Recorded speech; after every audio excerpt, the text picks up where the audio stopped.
espiritualidade possam calar fundo em cada um de nós, possam nos ajudar, nos auxiliar, né, com esses bálsamos que a gente recebe quando a gente está aqui nesta casa, e a espiritualidade atuando com essa bondade que tem, para que a gente possa se reconfortar, se fortalecer e seguir a nossa caminhada.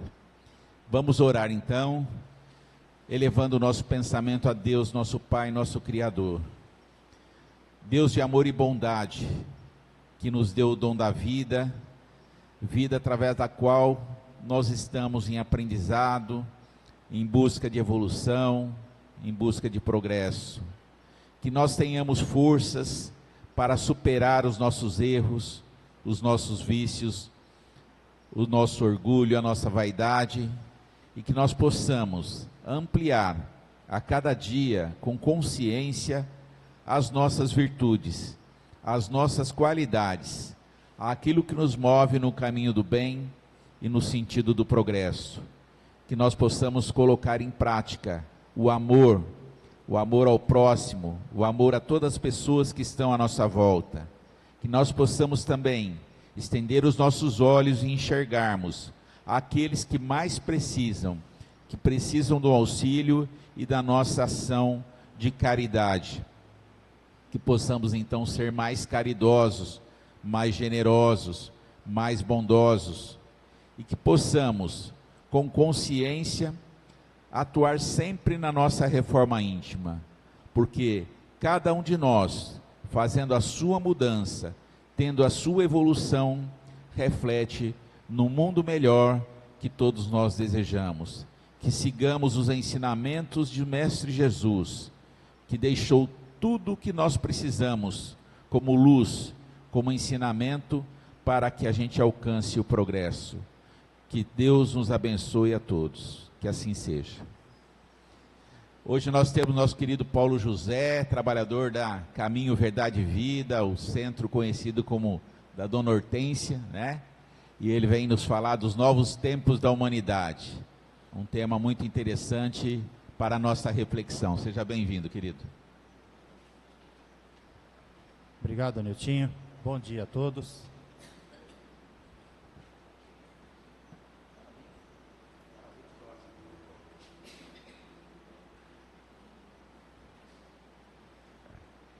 É sempre um prazer estar de volta a essa casa, uma casa que a gente tem muito apreço, porque quando viemos de São Paulo para cá, essa casa nos abraçou, não perguntou de onde estávamos vindo, quem éramos, apenas nos abriu as portas e deu oportunidade para a gente poder continuar com a nossa luta. Então somos muito gratos, é bom rever amigos aqui, né? Pessoas que desde aquela época, estou falando isso do ano de 2000, quando viemos para cá. E os caminhos nos levaram para hoje trabalhar na Casa Irmã, né, onde muitas pessoas de lá são oriundas dessa casa, né? Atendimentos até hoje são similares aos dessa casa, né?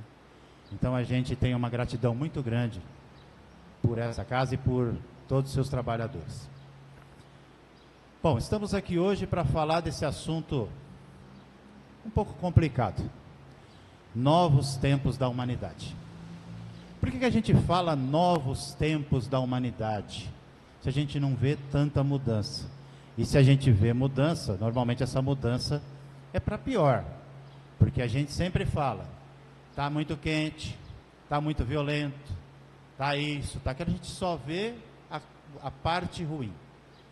E é verdade, o mundo está passando por transformação, e toda transformação é preciso piorar, como Chico mesmo falou. Às vezes é necessário que o mal e o ódio chegue ao seu extremo, para a gente entender a necessidade das mudanças. Só que a gente sempre procura a mudança lá fora, nunca em nós. A gente sempre se preocupa em mudar o outro e nunca em mudar a nós mesmos. Ter um olhar diferenciado para a situação, olhar diferente para um irmão. Nós passamos por um alerta que a espiritualidade nos passou. Ela se chamou Covid-19. Nós tivemos um grande desafio que a gente achou que era intransponível. E a gente não estava preparado para isso. Quando veio a Covid, nós tivemos que ficar restritos aos nossos lares. E aí a gente teve que conviver com a nossa família. Nossa, que dificuldade. Durante a Covid-19, a gente percebeu quem eram aqueles que dormiam ao nosso lado, que almoçavam e jantavam junto conosco na mesa. Porque a gente não os conhecia. A gente buscava sempre uma fuga. Quando tinha algo para resolver, a gente ficava trabalhando até mais tarde, ia para outras situações de entretenimento, né? Muitas mães tiveram que conviver com os filhos, e aí entendeu o que os professores passam, porque elas não conheciam seus filhos, numa intimidade. Porque hoje é muito fácil nós tentarmos dominar as crianças. Isso está cheio aí na internet, né, de técnicos, estudiosos passando isso. Quando a gente não quer ter trabalho com a criança, dá um celular, dá um tablet para ele, para que ele não nos encha o saco. Então a gente esteve nessa situação. E como a gente está mais acostumado a ter as coisas resolvidas para nós, a gente não busca resolver as situações, porque a gente quer tudo pronto, né? Porque talvez muitos de nós achem que nós estamos aqui na Terra passando férias, onde todos são garçons, né? São camareiras, são cozinheiros, são arrumadeiras, e não é assim que funciona. A gente viu também muitas pessoas buscando novas alternativas para curas, para a resolução de problemas. Estamos inseridos numa doutrina que nos dá todas as respostas. Só que a gente não as ouve. Por quê? Porque precisa ter uma mudança dentro de nós. Precisamos fazer renúncias. E a gente não está acostumado a fazer isso. A gente quer sempre as coisas prontas.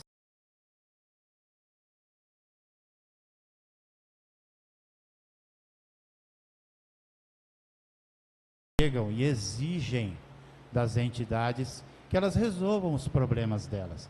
E rápido, porque elas não querem esperar. Não tem tempo para esperar. Então muitos foram atrás de novas alternativas. Eu não vou citar o nome dessas novas alternativas aí, que são técnicas desenvolvidas, que não são espíritas, podem ser de autoajuda, espirituais, pode chamar do que for. Porque se fossem técnicas ditadas pela própria espiritualidade, Chico teria falado disso, Kardec teria colocado isso nas obras básicas, Divaldo estaria falando disso. Hoje os mais novos, como Haroldo, a gente tem Raul Teixeira, que é dos mais antigos também, falando dessas novas técnicas. E esses caras são assim com os homens. E eles não estão falando. Então a gente tem que colocar em prática o alerta que a própria doutrina nos diz. Observe tudo, mas veja se essas informações vêm de Deus. Coloque na balança e pratique aquilo que a tua consciência mostra que é verdade. Então a gente viu que faltava o quê? O que a gente já tinha percebido. Faltava instrução. Faltava a gente estudar as obras básicas. Porque hoje a gente participa das feiras do livro. E a gente vê as pessoas lá. Ah, não tem um romance bonito? Tem. Não tem um livro que fala aí da mediunidade dos animais? Tem sim. Só que se você não tiver a base doutrinária, o que vai adiantar você ler um romance espírita? Você não vai entender a mensagem inserida lá, porque ele tem uma mensagem de renúncia, de amor, de esperança, de desprendimento das coisas materiais. Mas a gente não tem base. vai ser só uma história. Então a gente lembra do que era antes da pandemia e a gente vê que continuou. Dia de estudo, pouca gente, porque é estudo. Agora, dia de trabalho prático, né? O bicho pegar, copo voar e bate na mesa. Aí tem, nossa, aí, isso eu quero ver. Isso eu quero ver.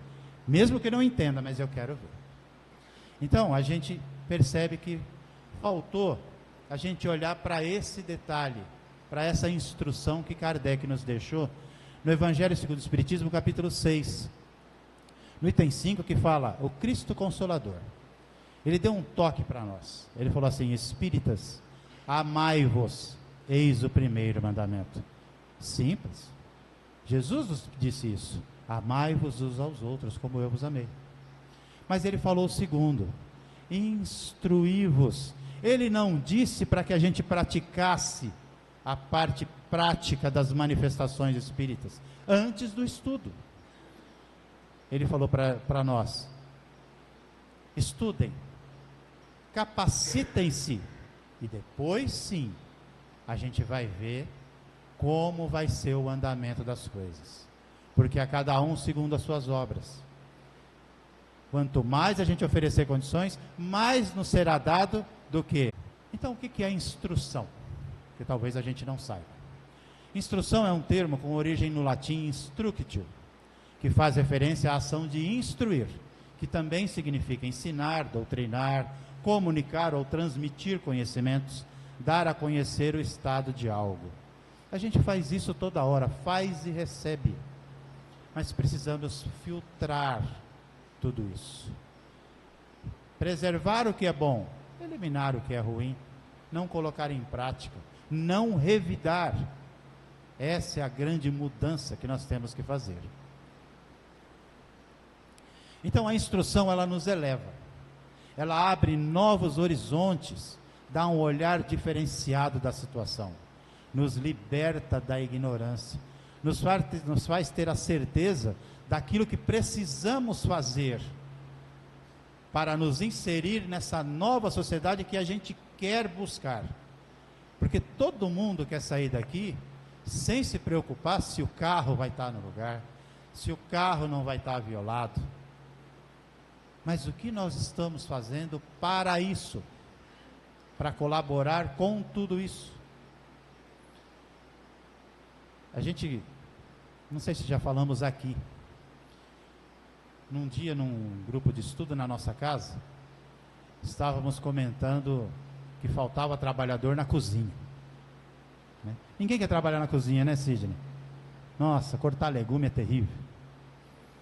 E uma moça virou para nós e disse assim: ah, eu não trabalho, eu não venho mais trabalhar na cozinha.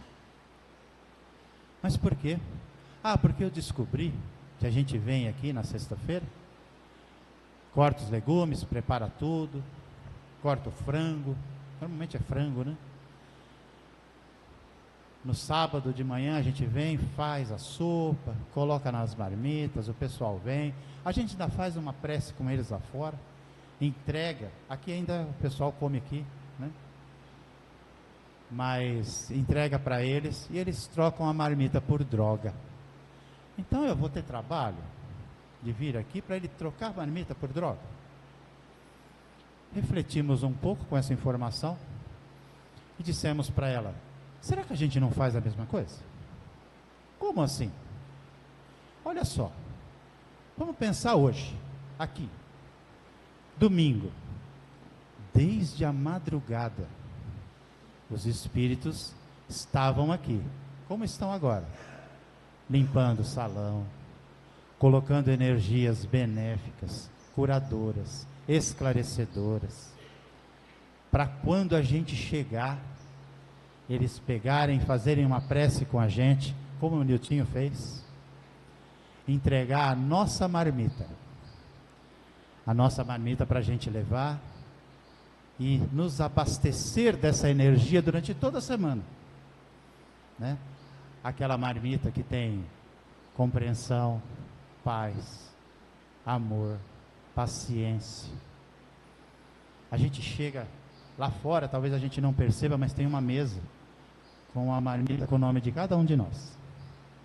Aí a gente pega ela, chega a aconchegar no peito assim. Entra no carro, chegou ali no cruzamento da Jales, um bendito carro cruza na frente. Não bate, eu não falei que bateu, quase bateu. O que a gente faz? Acabamos de sair de uma palestra. Talvez a palestra não foi tão boa, mas as energias que estão aqui são. E a gente leva isso com a gente. Aí o que a gente faz? Taca a marmita no outro carro.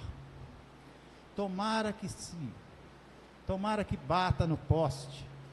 Está com pressa porque pronto, acabou, já esquecemos a nossa... Já trocamos por droga também, mas muito mais rápido do que aquele que a gente critica. Pela droga da impaciência, da intolerância, que a gente tanto vem aprender aqui, né? Mas a gente precisa, através da instrução, provocar essas mudanças dentro de nós. Então a gente precisa se conscientizar dos deveres que nos competem na construção desse mundo novo, como parte fundamental do processo de mudança para uma nova sociedade. A nova sociedade vai se instalar se nós dermos a ela condição. Senão ela não vai se instalar. Ah, eu vou fazer a minha parte, mas a minha parte tem que estar ligada à parte de todos, para que isso funcione. A gente sempre acha que o problema está lá fora, mas não está. O problema nunca estiveram nos outros, sempre esteve em nós. Fala de Joana para Divaldo, quem assistiu o filme lembra disso. Ela fala: Divaldo, você vai perceber que ao final dessa jornada, tudo o que aconteceu foi para a tua mudança e para a aceitação de ti mesmo. Porque os problemas nunca estiveram nos outros, sempre estiveram em você. Bastava você resolver. E se cada um fizer essa parte, aí sim, nós nos tornaremos fortes. Senão seremos, como Bezerra falou, meros pontos de vista. Então a regeneração da humanidade não é uma obra apenas da espiritualidade, porque a gente espera que eles modifiquem o padrão vibratório da Terra. Espera aí, a espiritualidade vai mudar o padrão vibratório? E os nossos pensamentos que contaminam a atmosfera a todo momento? A responsabilidade maior é nossa. Porque nós estamos colocando aqui energias materiais, das quais nós transitamos, e segundo Hermínio Miranda, né, no livro Diversidade dos Carismas, ele diz que parecemos pessoas revestidas de escafandros, aquela roupa que o pessoal mergulhava, né, a transitar no meio dessas energias, tamanha a densidade que nós colocamos nessa própria atmosfera. Então, não é uma obra da espiritualidade, é uma obra, na verdade, nossa, com amparo e apoio deles. Aí, amparo e apoio. Mas quem tem que pegar na enxada e na charrua evangélica, citando agora o Evangelho segundo o Espiritismo, somos nós. São estes braços. São estes braços. E a gente tem que ter consciência disso. E muita consciência. Nós temos vários problemas de saúde, de locomoção. Quem percebe, a gente, para subir esse degrau aqui, o joelho já reclama, né? E muitas das vezes temos problemas de gota, né? Não são problemas assim que não devemos passar. Mais uma vez, dentro da sala de consulta, um de nossos mentores disse para nós: filho, está difícil a dor, né? É, irmã, está difícil.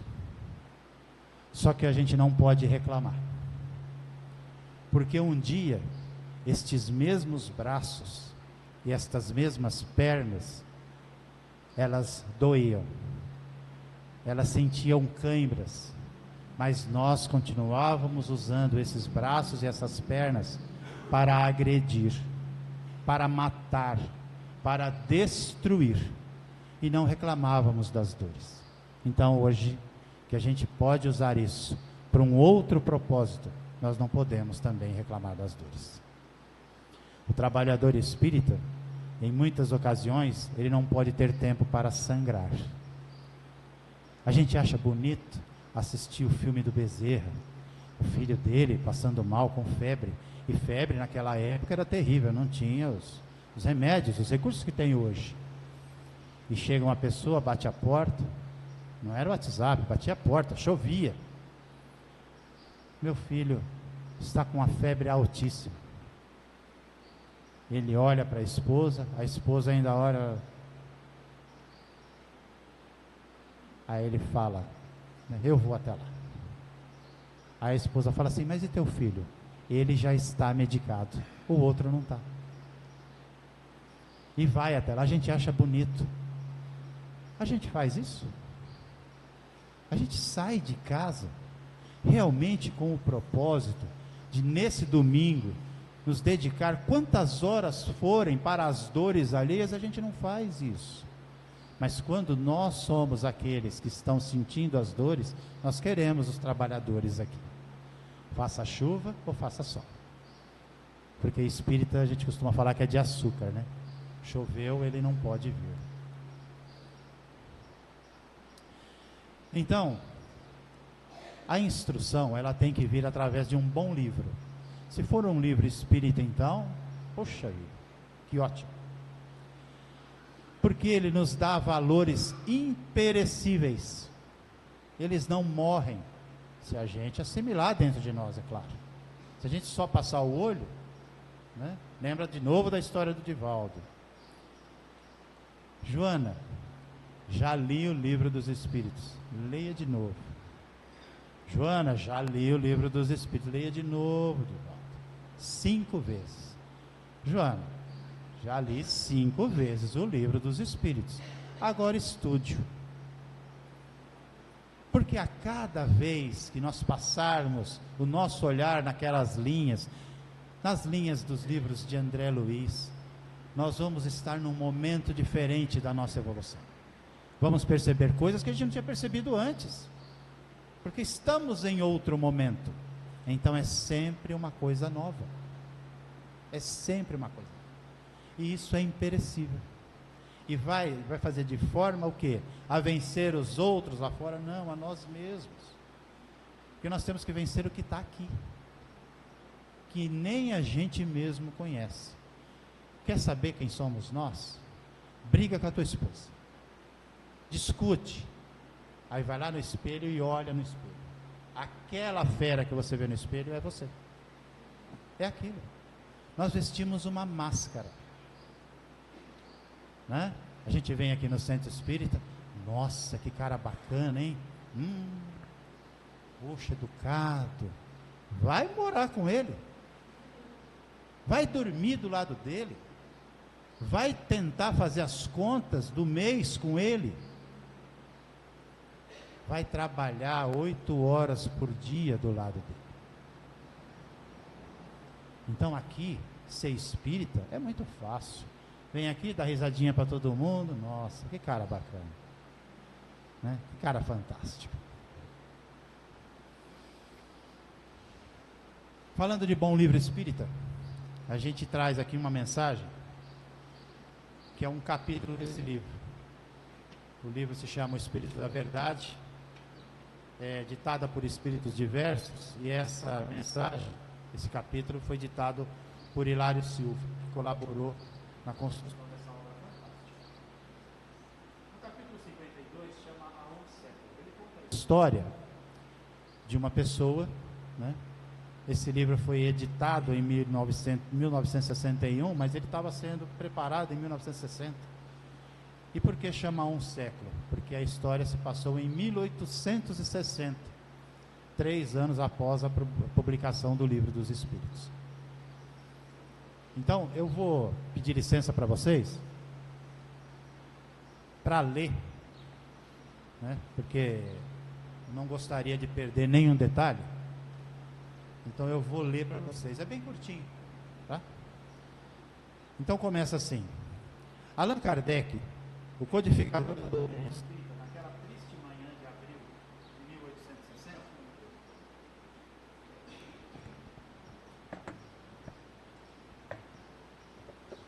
Alô? Alô? Vamos voltar. Acho que ao vivo é assim, né? Então, Allan Kardec, o codificador da doutrina espírita, naquela triste manhã de abril de 1860, estava exausto, acabrunhado. Fazia frio, muito embora a consolidação da Sociedade Espírita de Paris e a promissora venda de livros, escasseava o dinheiro para a obra gigantesca que os espíritos superiores lhe haviam colocado nas mãos. A pressão aumentava. Missivas sarcásticas avolumavam-se à mesa. Quando mais desalentado se mostrava, chega a paciente esposa, a Madame Rivaio, a doce Gabi, a entregar-lhe certa encomenda cuidadosamente apresentada. O professor abriu o embrulho, encontrando uma carta singela, e leu: Senhor Allan Kardec, respeitoso abraço. Com a minha gratidão, remeto-lhe o livro anexo, bem como a sua história, rogando-lhe, antes de tudo, prosseguir em suas tarefas de esclarecimento da humanidade, pois tenho fortes razões para isso. Sou encadernador desde a meninice. Trabalho em grande casa desta capital. Há cerca de 2 anos, casei-me com aquela que se revelou minha companheira ideal. Nossa vida corria normalmente e tudo era alegria e esperança. Quando, no início deste ano, de modo inesperado, minha Antoinette partiu desta vida, levada por sorrateira moléstia. Meu desespero foi indescritível, e julguei-me condenado ao desamparo extremo. Sem confiança em Deus, sentindo as necessidades do homem do mundo e vivendo com as dúvidas aflitivas de nosso século, resolvera seguir o caminho de tantos outros ante a fatalidade. A prova da separação vencera-me, e eu não passava agora de trapo humano. Faltava ao trabalho, e meu chefe, reto e ríspido, ameaçava-me com a dispensa. Minhas forças fugiam. Namorara diversas vezes o Sena, e acabei planejando o suicídio. Sena, o rio que corta Paris. Seria fácil? Não sei nadar? Pensava. Sucediam-se noites de insônia e dias de angústia. Em madrugada fria, quando as preocupações e o desânimo me dominaram mais fortemente, busquei a Ponte Marie, uma das pontes que cruzam o Sena.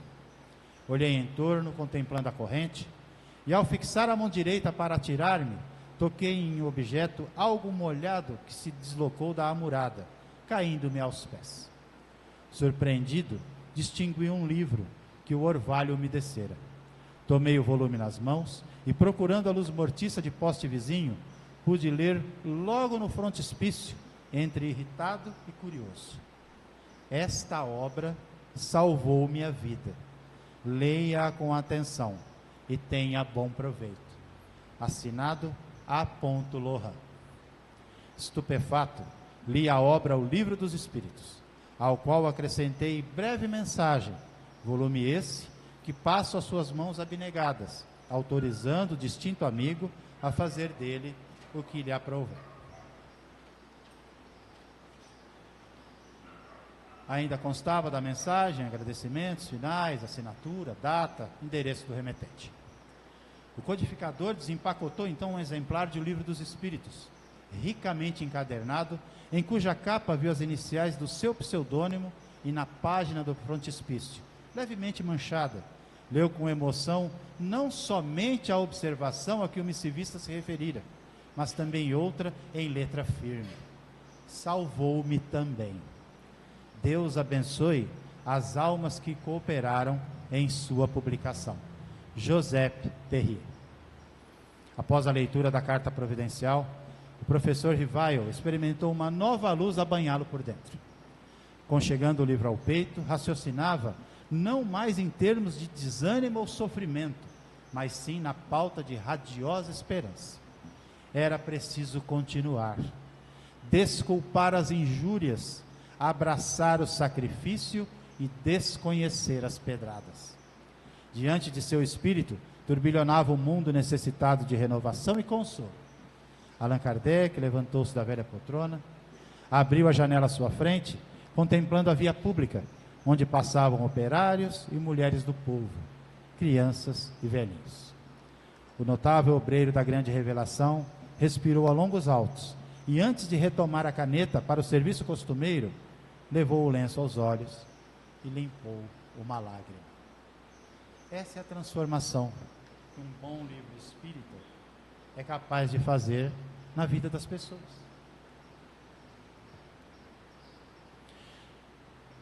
Estamos inseridos dentro da doutrina, a qual tivemos o primeiro contato em 1987, onde fomos presenteados com um livro, o Livro dos Espíritos. Era a edição que comemorava os 130 anos do lançamento do Livro dos Espíritos.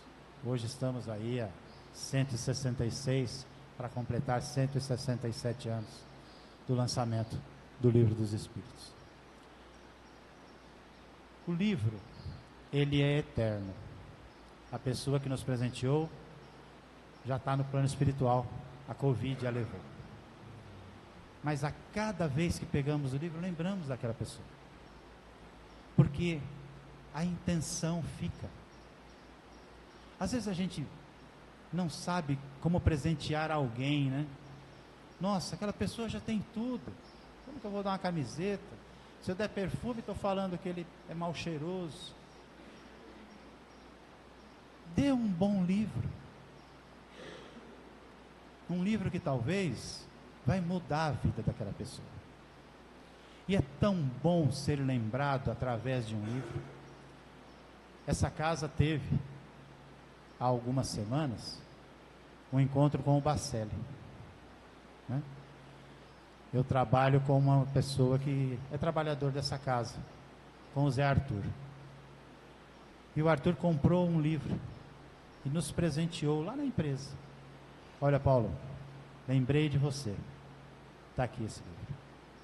A cada vez que eu pegar aquele livro, eu vou lembrar do Arthur. Não como meu patrão, mas como meu amigo, como meu irmão, que estava aqui num dia, que não era um dia de trabalho normal, mas se lembrou da pessoa. Isso não tem preço.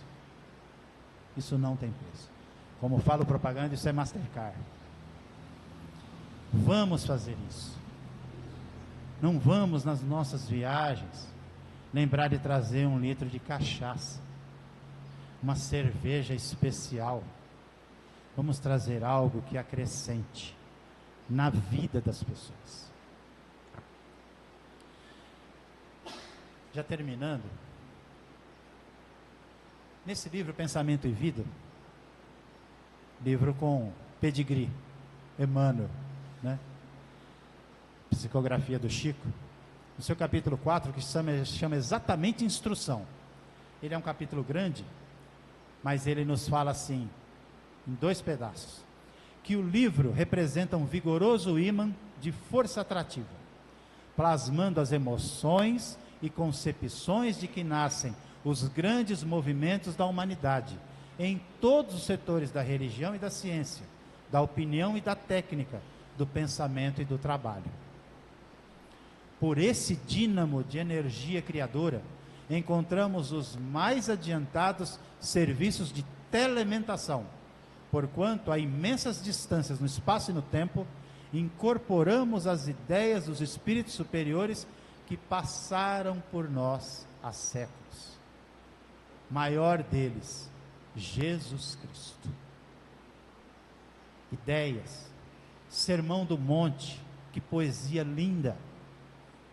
Precisamos colocá-la em prática, vivê-la.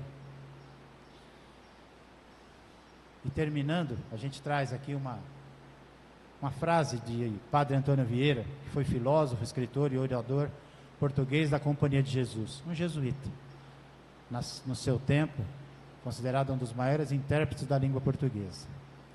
Olha o que ele fala de um livro: Ele fala que o livro é um mudo que fala, um surdo que responde, um cego que guia, um morto que vive. Vamos aproveitar essas mensagens, vamos incorporá-las no nosso dia a dia, promover as mudanças que tanto necessitamos. Se passamos por dificuldades hoje, ela se chama colheita de plantação errada no passado. As dores, elas se chamam dívidas a serem saldadas. Vamos pagar esses boletos com alegria, com esperança e com fé no Criador. Bom dia a todos.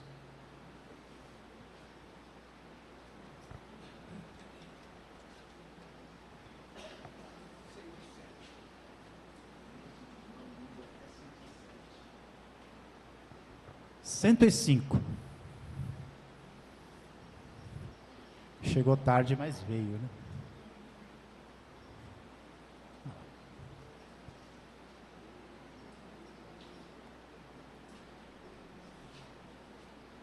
Parabéns, parabéns.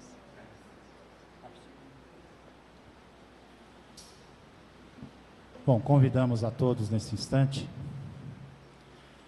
para que possamos fechar os nossos olhos, buscar a nossa ligação com Deus, nosso Pai, com Jesus, nosso irmão maior e nosso grande mestre. Lembrando que nesta manhã feliz, neste santo lugar, nós marcamos um encontro com Deus e com Jesus. Desde as primeiras horas, ao raiar do sol, os prepostos do Cristo estavam aqui preparando o ambiente para nos receber, para este momento. Então que possamos abrir os nossos corações, para podermos receber essas energias, diretamente da fonte espiritual, que emana em porções exatamente iguais para cada um de nós, a esperança, a bondade, a confiança, a fé, o amor, e que possamos assimilá-las no fundo do nosso íntimo, pedindo também a esse Jesus que possa processar as curas de que tanto precisamos através das energias curadoras que esses médicos espirituais, técnicos, trazem até nós por acréscimo de misericórdia. Pedindo para que todos os benefícios que aqui recebemos nesse instante possam também ser levados para aqueles que deixamos em casa, para que eles possam, ao olhar para nós novamente, nessa manhã de domingo, possam nos ver diferentes, possam ter mais paciência para conosco, porque com certeza somos tão difíceis no trato para com todos eles. Que possa também essa paciência chegar àqueles que dividem 8, 9 horas do dia ao nosso lado no trabalho, que possam ter o mesmo olhar paciente e que nós possamos respeitá-los como merecem a cada um desses irmãos. Pedir para que a espiritualidade continue abençoando esta casa, que tanto faz para a modificação do ser humano para dias melhores, fortalecendo sua diretoria, seus trabalhadores, fortalecendo e dando aquilo que vem buscar os seus frequentadores, e que possa assim, ao sairmos às ruas, em todos os ambientes em que frequentarmos, podermos levar essa mensagem de união, de fé e de esperança que é colocado nos nossos corações nesse instante. Se conosco, Jesus, hoje e sempre. Que assim seja.